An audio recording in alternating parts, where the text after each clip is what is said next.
will end in 2018. It's one thing to, well, to get out of a character when it dies. Oh, yeah. I don't know if they have a wireless mic. Oh, perfect. There we go. Hey. Okay, I'll just start over.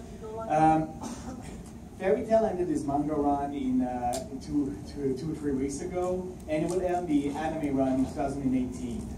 I know it's one thing that when a character dies, well, you're no longer part of the anime, or if the anime is just 13 or 26 episodes long. But when we're talking about an anime that's like 6, 7 years old, yeah. How do, as a voice actor, do you prepare to just end one big chunk of your career? It was really sad because we've taken a huge break after like Fairy Tail Zero when they were doing the simul-dub of that. We haven't worked on Fairy Tail until we did Dragon Cry. And they said there will be more of the anime, hopefully. But I remember the last session when I finished recording Fairy Tail Zero, because Lucy comes back at the very end, spoiler alert if you haven't seen it. But she shows up and it's kind of out of context with the rest of Fairy Tail Zero. But I remember recording that and then just being very, very depressed. And I remember driving home and being like, that's the last time I'll ever get to voice Lucy. And I don't know if you guys, I think it's, oh gosh, I can't remember her name right now. I think it's a Zara Larsson song, actually. There's a song, Never Forget You, was playing on the radio when I was driving home, and so I just cried for the whole drive home.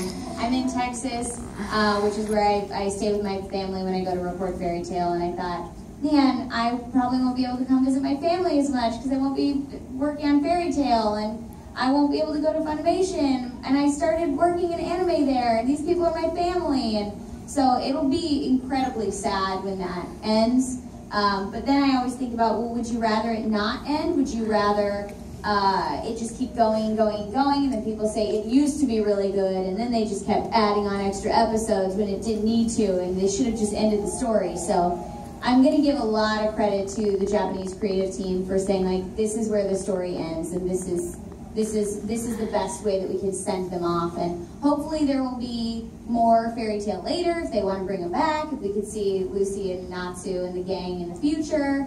I mean, that will be something that I can always look forward to, and hopefully that will happen. It will be sad when it ends, but I'm going to choose to, instead of focus on it ending, just be thankful for the, like you said, 6-7 year journey that I've gotten to play this character and be a part of this huge family, not just with the extensive cast that Fairy Tail has had, but the fans that I've met across the world. I mean, when everyone's like, hey, I got my tattoo, or I'm a member of Fairy Tail, I love Fairy Tail, it feels like it connects all of us and we are one big family, which is awesome. And we've had Bob Magruder, who is the original narrator, who passed away a few years ago. He will forever be the narrator of Fairy Tail, and that's one of the last projects he ever got to work on. And he's one of the most talented voice actors I've had the pleasure to work with. So to say that I got to be on that project with him is pretty amazing.